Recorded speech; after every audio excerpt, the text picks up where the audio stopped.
द्वारा ग्राम बेदौली में सांस्कृतिक विरासत महोत्सव 22 जो डोभी प्रखंड में है, यहाँ पर एक साप्ताहिक कार्यक्रम शिक्षा जन जागरण के लिए किया जा रहा है, जो जीवन संगम के द्वारा आयोजन किया गया है। और इस अवसर पर यहाँ पर विशेष अतिथि के रूप में फादर अंतो जोसेफ, जो निदेशक हैं जीवन संगम के, और उन्हीं के कारण इस तरह का कार्यक्रम हो रहा है, यहाँ पर उपस्थित हैं। मंच का संचालन बखूबी रूप से संचालित कर रहे हैं भाई विनोद दास जी। यहाँ पर उपस्थित हैं श्री नारायण मांझी जी, जो हम पार्टी गया जिला के सम्मानित जिला अध्यक्ष हैं। बहन रूबी देवी जी, जो महिला प्रकोष्ठ हम की महिला अध्यक्षा हैं गया जिले की। यहाँ पे उपस्थित हैं श्री रामाशीष पासवान जी, श्री कमला देवी जी, जो अब अपने गांव के लिए मांग रखी है, जीवन संगम से संबंधित हैं। यहाँ पर उपस्थित हैं यहाँ के इस पंचायत के स्थानीय मुखिया श्री मुंद्रिका यादव जी, बाराचट्टी के पूर्व मुखिया पतलुका पंचायत के अभी उनकी माता जी मुखिया हैं, और खुद पूर्व मुखिया श्री बालेश्वर यादव जी।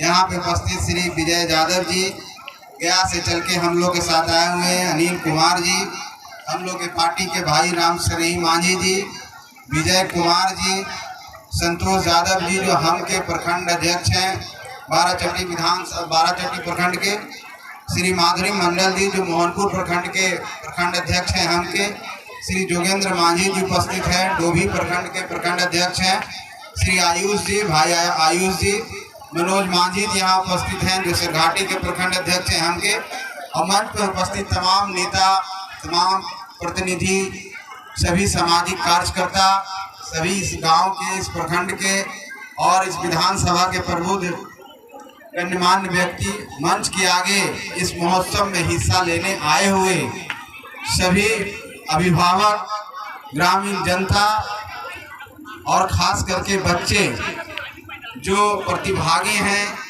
और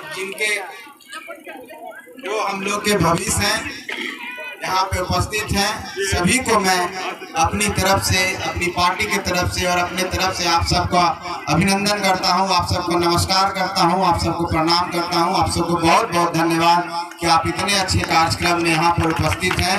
और मुझे सौभाग्य प्राप्त हुआ, मैं आयोजक मंडल को धन्यवाद देता हूँ, खास करके फादर अंतो को, कि जो मुझे इस काबिल समझे कि मैं ऐसे ऑडियंस के बीच में अपने आप को संबोधन के माध्यम से अपने आप को परिचय दे सकूं इन लोगों के बीच में, जो निश्चित तौर पर इस भारतवर्ष के और इस बिहार के कर्णधार हैं, और इन्हीं के कंधों पर पूरा देश टिका हुआ है, क्योंकि इस समाज के अंतिम व्यक्ति यही हैं। और जब तक अंतिम व्यक्ति आगे नहीं बढ़ेगा, समाज आगे नहीं बढ़ेगा, देश नहीं आगे बढ़ेगा। तो पुनः बहुत बहुत धन्यवाद फादर अंतो को। आज जो विषय है, जिस तरह से सांस्कृतिक धरोहर को बचाने के लिए इस तरह के कार्यक्रम किया गया है जीवन संगम के द्वारा, जैसा कि मुझे फादर अंतो जी के द्वारा ज्ञात हुआ है कि 45 विद्यालय संचालित है उनके द्वारा इस दूर दराज क्षेत्र में, खास करके सिरघाटी विधानसभा हो, बाराचट्टी विधानसभा हो, इन क्षेत्रों में 45 ऐसे विद्यालय और यूनिट कहें वो संचालित कर रहे हैं, जहां पर बच्चे शिक्षा ग्रहण कर रहे हैं, जहां पर बच्चे सांस्कृतिक शिक्षा ले रहे हैं, अब सामाजिक शिक्षा ले रहे हैं, और एक संस्कारिक शिक्षा जिसको कहते हैं वो उनके अंदर आ रही है। वाकई अपने आप में बहुत ही काबिल तारीफ है। आप इतना अच्छा काम कर रहे हैं, समाज के उन तबकों को आगे बढ़ाने के लिए काम कर रहे हैं, उनको विकास की मुख्य धारा में आगे बढ़ाने का काम कर रहे हैं। निश्चित तौर पर आप एक महान कार्य कर रहे हैं। मैं अपनी तरफ से व्यक्तिगत तौर से आपको आभार व्यक्त करता हूं, आपको धन्यवाद व्यक्त करता हूं, क्योंकि ये हमारे परिवार लोग हैं, यहाँ पर जितने उपस्थित हैं हमारे परिवार हैं। और ये जो इनका पिछड़ापन है, वो पिछड़ापन को आप दूर करके इनके अंदर भी वो एक इंसानियत और एक अपनापन, अपने आप में जो आदमी का क्या महत्व होता है, उसके अंदर क्या ऊर्जा छिपी हुई है, उसका क्या इम्पोर्टेंस है इस समाज में, और इस समाज के लिए वो क्यों बने हुए हैं, इस महत्व को उनको जानकारी देना, उनको फीलिंग कराना कि आप भी एक इंसान हो और आपका भी उतना ही इम्पोर्टेंस है जितना दूसरे लोगों का है। ये सबसे बड़ी काबिल तारीफ की बात है। और उस पहल जो आपका सकारात्मक पहल है, निश्चित तौर पर आने वाला समय में इन लोगों को प्रेरणा देगा, इन लोगों को प्रेरित करेगा और इन लोग भी आगे बढ़ेंगे और आपका कहीं न कहीं योगदान हमेशा याद रखेगा। इसलिए आपके एक बुलावे पर हम लोग यहाँ पर चले आए हैं। भाइयों बहनों, यहाँ पर जितने लोग उपस्थित हैं, मैं एक ही बात कहना चाहता हूँ। फादर अंतो ने बोला था उड़ना सीखिए, टेक ऑफ की बात बोले थे। तो सबसे बड़ी बात है कि सपना देखिए, और सपनों की जो उड़ान होती है, उस सपनों की उड़ान को पूरा करने के लिए जीना चाहिए। तो आप जो सपना देखते हैं, सपना क्या है? सपना है कि हम अच्छा जिंदगी जिए। सपना क्या है कि हमारे बच्चे भी वो जिंदगी जी पाए, हमारे बच्चे भी वो मुकाम हासिल कर पाए जिसके लिए हम दूसरे को देखते हैं और दूसरे को देख करके सोचते हैं कि काश हम भी ऐसे होते। तो मैं एक बात आप सबसे कहना चाहता हूँ कि भाइयों, इस धरती पर हर व्यक्ति इंसान पैदा हुआ है, कोई जात पात पैदा नहीं हुआ है। यहाँ पर जब हम आते हैं तो हम जात पात में बढ़ जाते हैं। सिर्फ गरीब और अमीर होता है। गरीबी और अमीरी दो तरह के क्लास है, जहाँ पर एक लोग गरीब होते हैं जिनके पास सुविधाएं नहीं होती है, एक अमीर व्यक्ति होता है उसके पास सारी सुविधाएं होती है।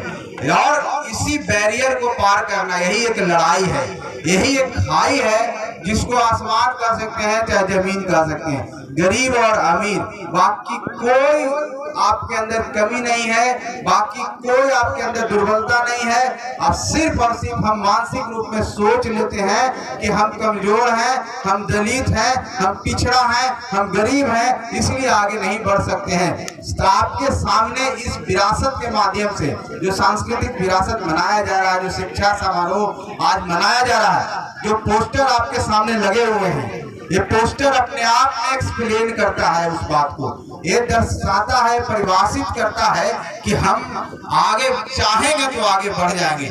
जितने भी लोग हैं सब आपके समाज के लोग हैं। चाहे बाबा साहब अम्बेडकर की बात हो, आप दशरथ मांझी जी के कला का जो प्रदर्शन बच्चियां कर रही थी उनकी बात हो, माता ज्योतिराव फूले की बात हो, चाहे काशीराम जी की बात हो, मायावती जी का फोटो यहाँ पर टंगा हुआ, जितने भी फोटो है उससे यही होता है। चाहे लौंगी भूया जी के बारे में हमारे फादर अंतो बोल रहे थे, आपके समाज से आते हैं, भूया जाति से आते हैं, जो समाज के सबसे पिछड़े तबके का व्यक्ति होता है। वो व्यक्ति आप देखिए कि पानी एक नहर बना दिया, जमीन को सिंचित कर दिए, अभाव में रह करके सिर्फ इच्छा शक्ति जागी, सिर्फ वो सोचे और सोच करके जो काम किया उसको पूर्ण कर दिया। दशरथ मांझी ने सोच करके पहाड़ को काट करके रास्ता बना दिया। यही सही बात है। किसी ने कहा है कि मानव जब जोड़ लगाता है पत्थर पानी हो जाता है। कहने का मतलब है कि इंसान अगर चाह लेगा तो कुछ कर लेगा, कोई जात पात नहीं होता।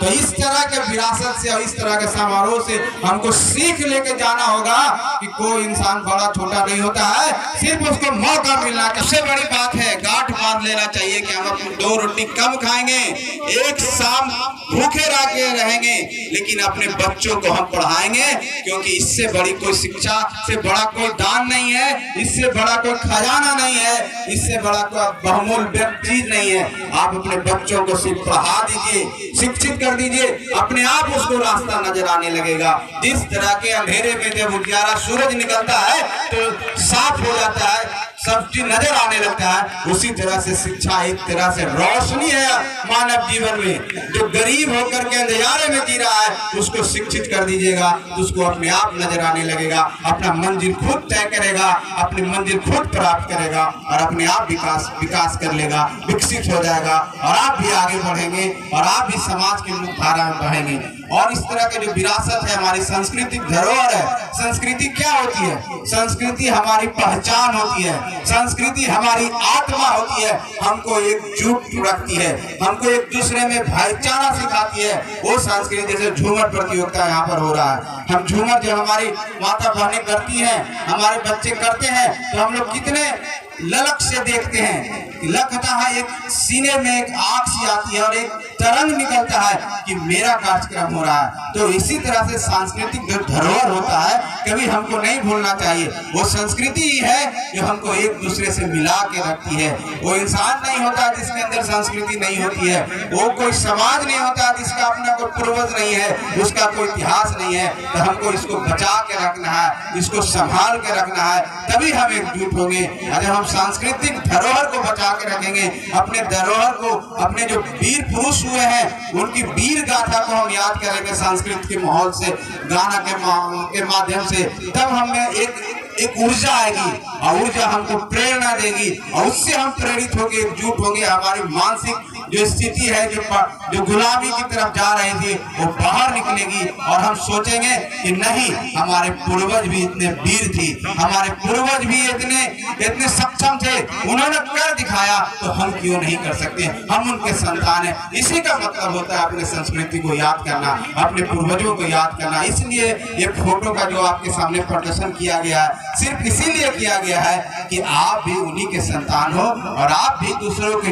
जैसा आप भी कर सकते हैं। आप हमारी बच्चियां जो जितनी अच्छी अच्छी कला का प्रदर्शन कर रही थी, आपके बीच के हैं, आपके समाज के हैं, आपकी बेटी है, आपकी बच्ची है, आप किन्हीं की बेटी होगी, किन्हीं की बहन होगी, कितना अच्छा परफॉर्मेंस कर रही थी, उनको मौका मिला तो इतना अच्छा परफॉर्मेंस किए। एक कहीं न कहीं हमारे अंदर जागृति पैदा करता है, एक ललक पैदा करता है, एक भूख पैदा करता है कि हमारे बच्चे भी उस तरह से परफॉर्म करें। गरीब क्या होता है?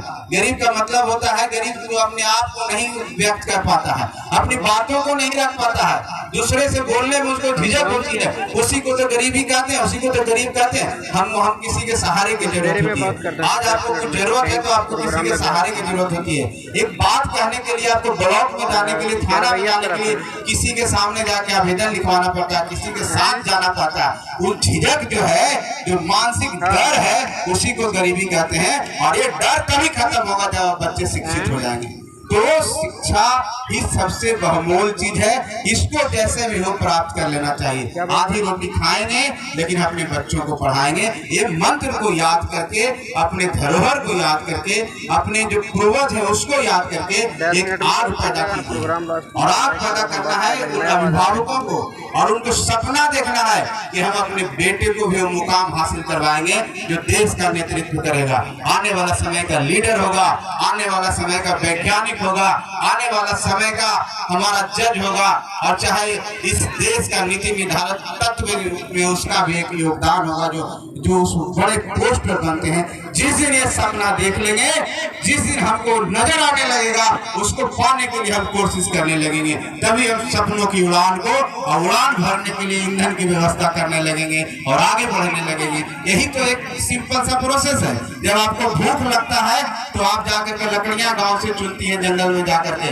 किसी तरह से लकड़ियां इकट्ठा कर करके आग जलाती हैं। आग जलाने के बाद अपने चूल्हा को जब हो जाता है उसके बाद खाना पकाती हैं, अपने बच्चों को खिलाती है। तो सपना देखते हैं और सपना में मंजिल नजर आ रहा है, तो उस मंजिल को कैसे प्राप्त करेंगे, उसके लिए निश्चित तौर पर आप मेहनत कीजिए, संघर्ष कीजिए और एकजुट होकर के अपने सांस्कृतिक धरोहर को बचाए रखिए। निश्चित तौर पर आप सफल हो जाइएगा। और इस तरह के जो हमारे जीवन संगम का जो प्रयास है, आप सबका सहयोगी के रूप में यहाँ पर उपस्थित हैं, हम इनको भी इस मुहिम में जो साथ दे रहे हैं धन्यवाद देना चाहते हैं, क्योंकि इनका बहुत बड़ा योगदान है। इस समाज के किस तबके से आते हैं और अपने आप में एक विद्वान व्यक्ति है, लेकिन इनका देखिए रहन सहन कितना साधारण है।